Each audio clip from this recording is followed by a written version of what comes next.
반갑습니다. 77입니다. 요즘에 제 채널에 그 질문들이 많이 들어오는 것 중에 하나가 뭐냐면은 그 옹벽에 관련된 거예요. 옹벽하면은 뭐 콘크리트 옹벽, 석축, 뭐 보강토, 뭐 이런 것들이 있는데 여기에 대한 문제점들이 굉장히 많습니다. 그 예도 뭐 다양하게 많은데 오늘은 그래서 그 옹벽에 관해서 말씀을 드리려고 그래요.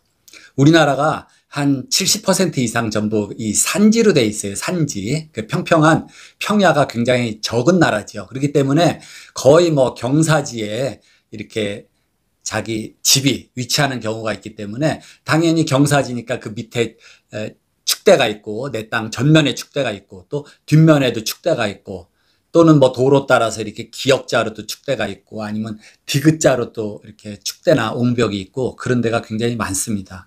근데 이제 문제는 그러한 이제 옹벽 축대 그 위치 이게 뭐 네 땅에 지금 들어가 있냐 내 땅에 들어가 있냐 그런 문제하고 또 시공은 이미 돼 있는데 그게 뭐 균열이 갔다든지 배가 불렀다든지 그런 어떤 안전성에 붕괴 우려가 있다든지 이런 것들이 문제가 됩니다.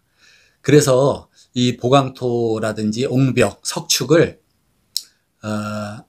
내가 시공을 했던지 또는 윗집이나 아랫집 그 터 주인이 시공을 했었는데 지금 또 소유자가 바뀌었다든지 또는 뭐 대지나 그 단지 조성할 때 그 단지 조성 업자가 대충 그냥 막 하다 보면은 경계가 조금씩 틀릴 수가 있고 또 그동안에 또 소유자가 바뀌고 나면은 거기에 대한 이제 분쟁이 나중에 생길 수도 있고 그래요. 그래서 요즘에 대지 경계선의 그러한 어떤 침범이 굉장히 좀 예민합니다. 그리고 이 수평면상의 대지 경계에서 인접대지 경계선하고 경계선이 있으면 거기에 담장을 할 수가 있잖아요. 그래서 담장이라든지 울타리 같은 거는 이게 뭐 측량이 좀 잘못돼서 30cm 이쪽으로 넘어왔다. 그러면 담장은 이렇게 다시 하든지 뭐 펜스를 다시 세우든지 그건 간단해요. 그렇지만 이 옹벽이라든지 석축, 보강토 구조물은 그 뒤에 경계선을 뒤로 해서 토사가 막 채워져 있잖아요. 그렇기 때문에 이게 그렇게 간단하게 해결되지 않는 경우가 많습니다. 그리고 우리가 이제 상식적으로 자 이웃집 축대나 옹벽이 우리 집 경계선을 침범해서 넘어왔어요. 그러면은 이거 당연히 경계선에 맞게 다시 쌓던지 뭐 부시고 하던지 이렇게 하는 게 상식적으로 맞죠. 그렇지만 한 가지 좀 어려운 문제가 있어요. 그 우리가 법률 그 전문 용어 중에서 부합되었다 이러한 표현이 있는데 부합되었다는 거는 무슨 뜻이냐면은 어떤 구조물이 어떤 한 덩어리에 이렇게 붙어 있다는 그런 뜻으로 이해를 하시면 돼요. 예를 들어서 자 373의 2번지의 경계에서 373의 2번지하고 373의 1번지가 있는데 그 사이에 경계선이 있는데 373의 2번지에서 30cm가 튀어나와서 373의 1번지를 침범을 했어요. 그래서 옹벽이 이렇게 세워져 있다든지 석축이 세워져 있다든지 그렇게 하고 그게 그냥 빈터로 돼 있으면은 그나마 괜찮은데 거기에 집이 또 이렇게 다 이제 완공이 돼 있어요. 그러면은 이제 373의 1번지 땅 주인이 이 축대가 이 옹벽이 우리 집을 30cm 침범을 했으니 이걸 다시 부시고 하든지 경계에 맞춰서 해라 이렇게 요구할 거 아니에요. 또 서로 얘기가 안 되면 민원을 넣다든지 군청에 시청에 또 그것도 안 되면은 뭐 법원으로 가서 소송을 한다든지 이럴 수가 있어요. 근데 자 이걸 실제로 잘못된 건 맞는데 다시 하려다 보니까 너무 많은 큰 비용이 들어간다. 또는 공사가 너무 어렵다. 또는 실질적으로 거의 불가능하다. 왜냐하면 집을 다 부셔야 되고 이게 장비도 못 들어가고 너무나 난공사다. 이렇게 되면은 자, 이 옹벽 축대가 373의 1번지를 침범한 건 맞지만 이 옹벽은 373의 2번지에 부합돼 있다. 373의 2번지의 그 옹벽이 373의 1번지를 좀 튀어나왔다 하더라도 이것이 부합돼 있다. 그냥 딱 붙어 있다 이겁니다. 그래서 이거를 판결을 내릴 때 잣듣고 다시 맞춰서 해라 이렇게 못하는 경우도 있다. 이런 정도를 알아두시면 돼요. 물론 제가 뭐 자세한 판례까지는 조사하진 못했지만은 이렇게 상식하고 조금 다른 이런 현실적인 문제가 있을 수가 있습니다. 그래서 우리가 건축법 기준을 여러분들이 이제 알려 그러면은 그게 가장 이제 기본이 되니까 그 검색할 때 대지의 안전이라고 검색하시면은 거기에 이제 대지 조성에 관한 그 내용 중에서 이제 고저차가 있는 터에 대해서는 옹벽을 해야 된다든지 석축을 해야 된다든지 뭐 2m가 넘어가는 그러한 고저차가 있는 그러한 옹벽은 뭐 콘크리트, 철근 콘크리트로 해야 된다든지 이러한 세부 규정이 기본적으로 건축법에 나와 있고 그 다음에 각 지자체별로 또 보강토를 석축하는 데 있어서의 뭐 기준이라든지 여러 가지들이 그렇게 나와 있어요. 그러면 이 최근에 이제 대지 조성을 하면서 양평의 한 예를 말씀드릴게요. 근데 그 예를 말씀드리기 전에 석축, 옹벽, 보강토라든지 이런 것들은 가장 기본적으로 이 경계선을 확인해야 됩니다. 그래서 과거에 내 땅, 옆에 땅에서 여기가 경계 같다. 대충 여기 말뚝이 있었다. 그래서 여기 말뚝 자리에다 뭐 표시를 해야 하는데 이게 맞을 것이다. 이렇게 대략적으로 또 했다가 틀리는 수도 있어요. 그렇기 때문에 그게 좀 미심쩍으면은 반드시 이 국토정보센터인가? 과거에 그 지적공사가 명칭이 좀 바뀌었죠. 거기에 의뢰를 해서 이 경계 측량을 해야 됩니다. 이 인접 대지선 간의 이 대지 경계 측량은 사설 측량에서 못하는 거예요, 원래. 그렇기 때문에 이 국토정보공사가 거기다 의뢰를 해가지고 이 측량을 다시 해야 됩니다. 그 다음에 또 하나는 자, 이걸 하는 데 있어서 인접 건물과의 관계 이런 것들이 또 좀 고려가 돼야 돼요. 그래서 어떤 경우는 이 절토 땅을 또 많이 파내다 보면 인접 건물의 이 지내력이 약해져 가지고 이 건물에 균열이 간다든지 이게 기울어지는 원인도 될 수가 있습니다. 그리고 지적도 하고 당연히 이 지금 옹벽을 쌓는 위치가 잘 맞아야죠. 이 옹벽을 대지 경계에 맞춰서 쌓는 것도 있지만 그 지적도 안에 토목 설계가 되는 게 있으면 거기에 맞춰서 지적도 안에 위치가 일치되는지도 확인을 해야 됩니다. 그리고 대부분 자 경사지 이거를 막아서 땅을 평평하게 하기 위해서 이제 옹벽이나 석축을 쌓는데 어떤 경우는 이렇게 과거에 골이 져 있는 부분도 있어요. 골짜기였다 과거에. 그럼 거기에 물이 흘렀던 자리겠죠. 평소에도 개울이 있었던지 아니면 비가 많이 올 때는 거기가 물이 콸콸 흘러내리는 그런 골짜기 같은데 이 옹벽이나 보강토 석축을 하게 되는 경우가 많은데 이때는 이 물 처리를 굉장히 잘해야 됩니다. 이거 다 보강토, 옹벽, 석축을 쌓는데 그 과거의 물길이 계속 이어져서 글로 물이 들어차면은 이 토합도 토합이지만 이 물이 차서 수압이 같이 함께 작용을 하면은 뭐 제 아무리 철근 콘크리트 옹벽이라든지 뭐 석축은 말할 것도 없고 보강토 이런 것들이 다 붕괴가 되는 그런 경우가 많기 때문에 그런 거 조심을 해야 됩니다. 그 다음에 이제 이 옹벽이라든지 석축 구조물이 있으면 이거는 누가 관리하는 거냐 또 이 소유는 누구냐 그러면 당연히 그 대지 안에 옹벽이 있으면 그 옹벽이나 석축이 위치한 그 대지의 소유자가 옹벽의 소유권을 갖고 그 옹벽에 대한 관리도 해야 됩니다. 그리고 중요한 거는 이게 항상 옹벽이 쓰면은 이제 옹벽과 인접된 아래터, 위터 간에 분쟁이 많을 수가 있으니까 사전에 이런 것들을 좀 협의하고 조율을 해서 그 높이라든지 뭐 띄는 거리라든지 또 뭐 석축으로 할지 보강토로 할지 그런 것들을 서로 좀 사전에 조율하는 것도 좀 필요할 것 같아요. 내 땅에 내가 마음대로 한다 그래서 막 그냥 마구잡이로 하면은 그 인접된 그쵸 그 집주인들하고 왼수가 될 수가 있고 또 소송이 될 수가 있고 이래요. 그래서 이 최근에 이 양평의 한 예인데 예를 들어서 거기가 이렇게 경사지로 지금 돼 있잖아요. 경사지로 돼 있으면은 그 이제 C라는 터 밑에 터에 이제 주택이 들어서 있고 또 위에 A라는 터에도 이제 주택이 들어서 있고 A라는 터를 조성할 때는 그 단 차이가 나니까 거기에는 이 석축 커다란 이 이제 절단석으로 면 쌓기를 해서 이렇게 석축을 쌓았어요. 그 다음에 그 밑에 터 C는 대지 조성을 하면서 그 경계 라인에다가 그 발파석 그거를 대략 그냥 흙이 안 흘러내릴 정도로 한 두세 켜 약 한 뭐 1m 정도 이렇게 쌓아가지고 C라는 그 대지를 조성하고 주택을 지은 거예요. 근데 이제 B터는 아직 중간에 있는 B터는 이제 집을 짓질 않고 있으니까 대지 조성을 안 하고 그 A터에서부터 오다가 이렇게 자연경사가 돼가지고 석축으로 이제 그 돌멩이 발파석으로 막혀 있죠.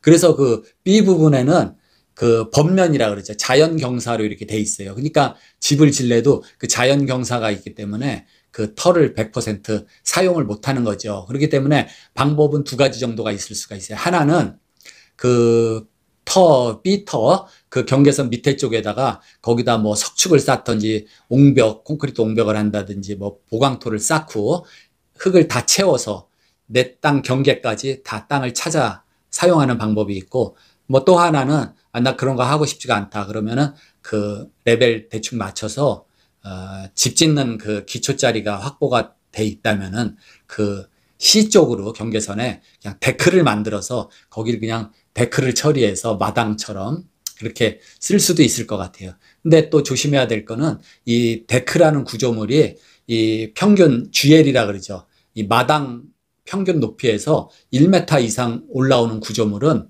다 이게 건축 면적에 포함을 시켜버려요. 그래서 내가 집을 짓는데 건축 면적이 30평이다. 근데 데크를 그런 식으로 확장을 시켜가지고 데크가 이제 지면에서부터 1m 이상 올라온 구조물로 뭐 면적이 뭐 제가 평단위를 써서 죄송합니다. 근데 이제 우리가 평단위 하도 익숙해 있으니까 데크가 한 20평이 또 늘어났어요.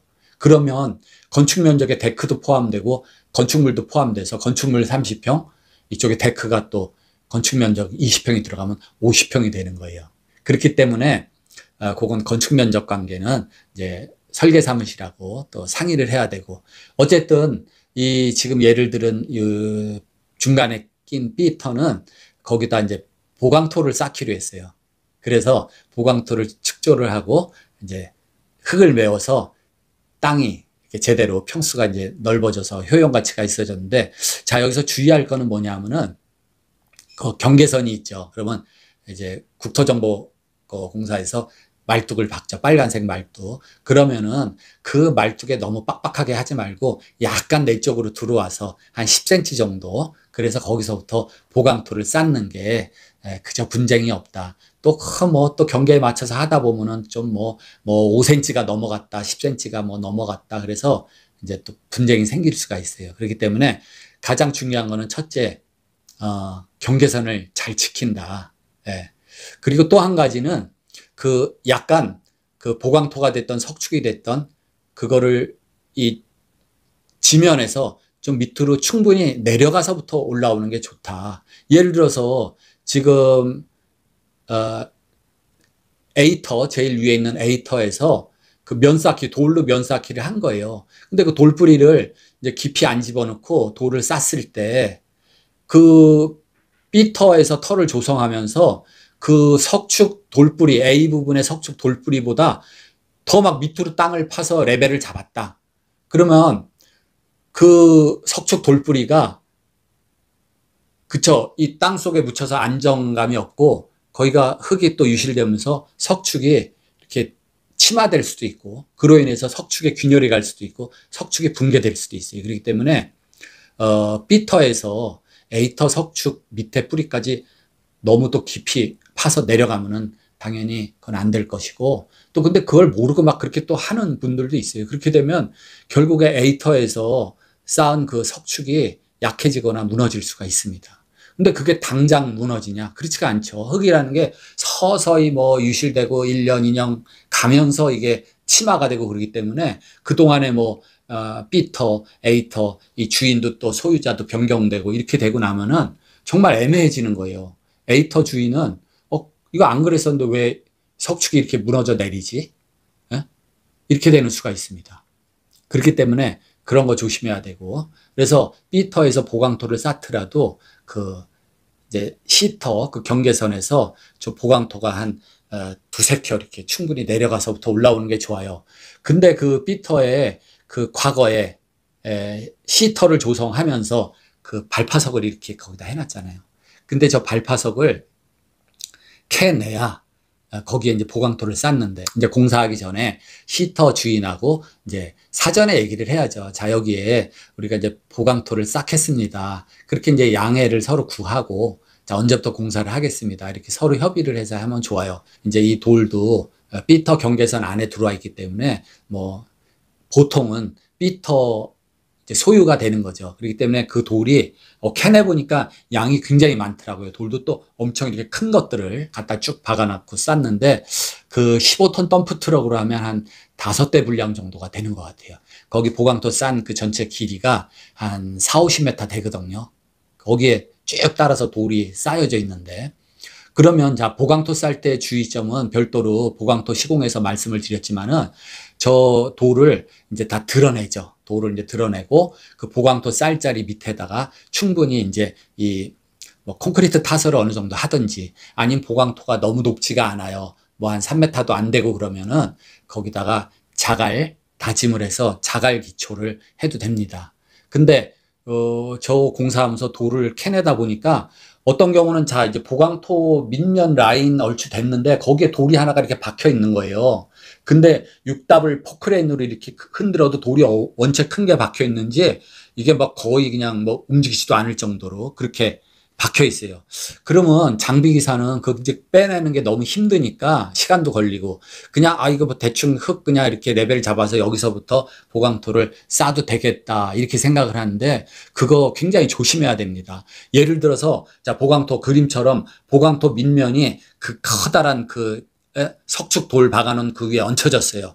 근데 다른 쪽에는 돌을 다 캐내고 그 보강토가 그냥 흙 위에 자갈로 된 그런 다짐발 위에 얹어져 있단 말이에요. 그럼 세월이 가면서 이 돌에 받쳐진 이 보강토는 침하를 안 하겠죠. 근데 돌에 받쳐지지 않은 다른 부분에는 약간의 침하가 일어날 가능성이 있습니다. 그렇기 때문에 거기서 또 이 보강토에 균열이 갈 수가 있고 그래요. 그렇기 때문에 자, 중간에 박힌 돌을 시간이 걸리고 포크레인이 힘이 들어도 그걸 다 이렇게 캐내는 게 중요합니다. 그래서 다 캐내고 충분히 파고 거기에 잡석 지정을 한 40cm 깔아가지고 이제 다지면서 레벨 잡아서 그 보강토 기초를 견고하게 해야 돼요. 예. 그리고 이제 물 빠짐이 좋게 하기 위해서 보강토 뒤에는 반드시 그 뒤채움 자갈, 그 자갈이 뭐 천연 자갈이 됐던 깬 자갈이 됐던 그게 뭐 재생골재가 됐던 괜찮습니다.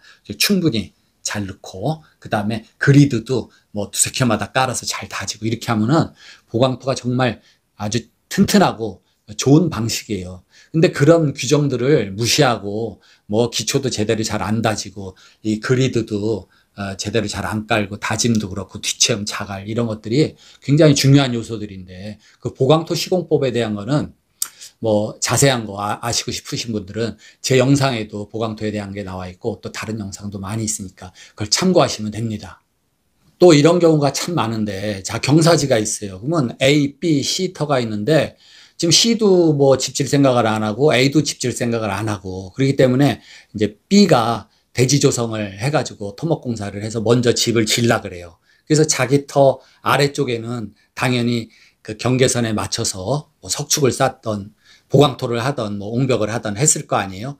근데 이제 자기 위터 쪽에는 이것도 앞에도 내가 쌓는데 당연히 이제 밑에 터 쪽으로는 어떤 피해가 안 가기 위해서 이제 뭐 보강토나 옹벽을 쌓는데 뒤터까지 하려니까 조금 부담이 가잖아요. 그리고 뒤터는 뒤터 A가 나중에 할 때 거기다가 공사를 하던 말던 뭐 그렇게 한다고 해서 조금 전에 예를 드렸던 그 양평에 거기처럼 돌을 그냥 대충 이렇게 놓고 이렇게 경사지를 하면서 그 흙을 좀 절토를 또 한 거죠. 근데 절토를 이렇게 휴식각, 안정각이라는 게 있어요. 한 45도 정도로 이렇게 하면 좋은데 좀 더 가파르게 막 깎아가지고 밑에다 돌 대충 이렇게 놓고 그렇게 하고 자기가 이제 집을 지은 거예요. 근데 A는 보면은 어느 날 이게 이렇게 경사지였고 아무 문제가 없었는데 자기 터에 와서 보니까 밑에 집에서 집을 지면서 자기 터 아래 경계 쪽을 많이 깎아가지고 막 이렇게 짓다 보니까 아니 세월이 가면은 이 흙이 붕괴돼서 무너질 것 같아요. 근데 나는 가만히 있었는데 이 밑에 터, B터에서 그렇게 깎아가지고 경계선 따라서 흙이 붕괴될 정도로 위험하게 만들었다 이겁니다. 또 이런 경우도 분쟁이 나기 아주 좋은 예인데, 그 당시에 그 당사자 간에 B가 그런 행위를 하고 뭐 했다 그러면은 뭐 B하고 어떻게 협의를 하고 절충을 해가지고 거기를 뭐 안전하게 뭐 옹벽을 뭐 B가 다시 쌓는다든지 이런 이제 어떤 해결이 될 수 있는 그게 돼요. 그렇지만은 B는 그렇게 해서 집을 지어서 좀 살다가 또 소유자가 바뀌고, 예. 이렇게 되면은 새로운 그 소유자는 어떻게 돼요? 자기가 한 행위도 아니고 그렇기 때문에 이거 무슨 소리냐? A가 당신이 위터에 뭐 하려면 당신이 보강토를 쌓아야 되든지 옹벽을 해야 된다든지 이렇게 또 분쟁이 생길 수가 있어요. 그래서 이 경계선에 따른 옹벽 석축의 이 분쟁이 굉장히 많습니다. 그리고 또 이게 그냥 표준적으로 정확한 거는 이 위터 소유자가 자기 경계 안에 그 안에 석축이든지 옹벽을 하는 게 맞아요.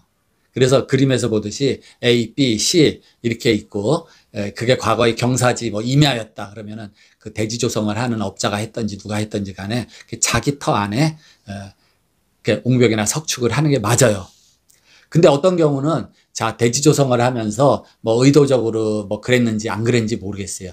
이 땅은 그냥 내 동생이 집 짓고 살면 좋겠다. 그래서 내 땅 아래쪽에 옹벽 석축은 아래터 경계 안에다가 해놓고 또 내 터 뒤에 있는 옹벽 석축은 또 뒤터 그 경계 안에다가 해놓고 이렇게 자기 터에다가 옹벽이나 석축을 안 한 경우도 있어요.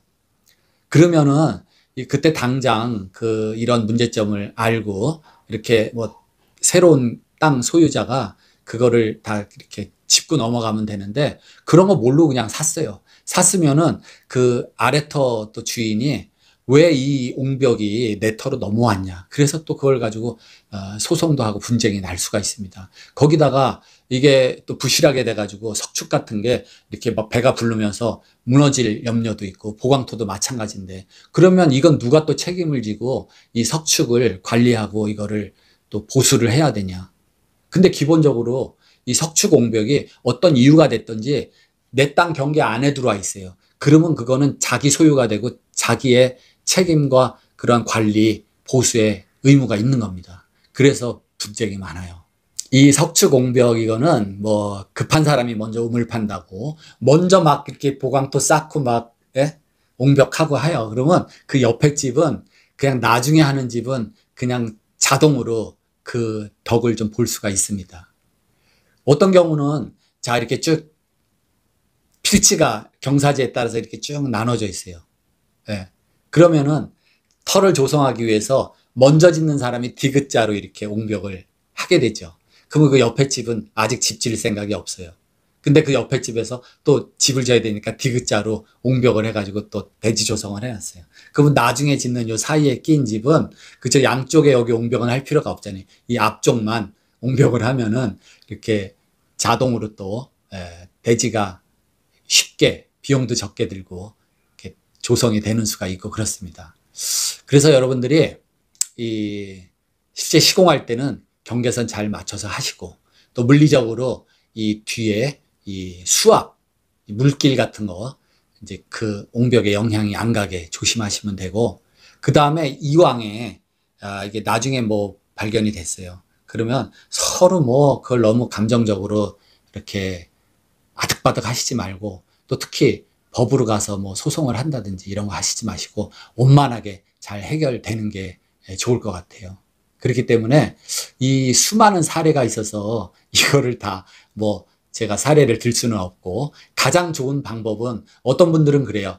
이거를 뭐 이렇게 옹벽이 침범을 했는데 윗집에다 얘기를 하니까 뭐 들은 척도 안 하고 콧방귀도 안 껴요. 이거를 소송을 해야 될 텐데요. 뭐 저한테 이런 이제 문자, 메일, 뭐 댓글이 막 올라옵니다. 근데 그렇게 소송을 뭐 함부로 이렇게 시작하면 안 됩니다. 그렇기 때문에 제가 권해드리고 싶은 거는 그 관할 지역, 일단 그 뭐 군청이나 시청에 가기 앞서서 그 내용을 그 지역에 있는 토목 측량 설계 사무실 있어요.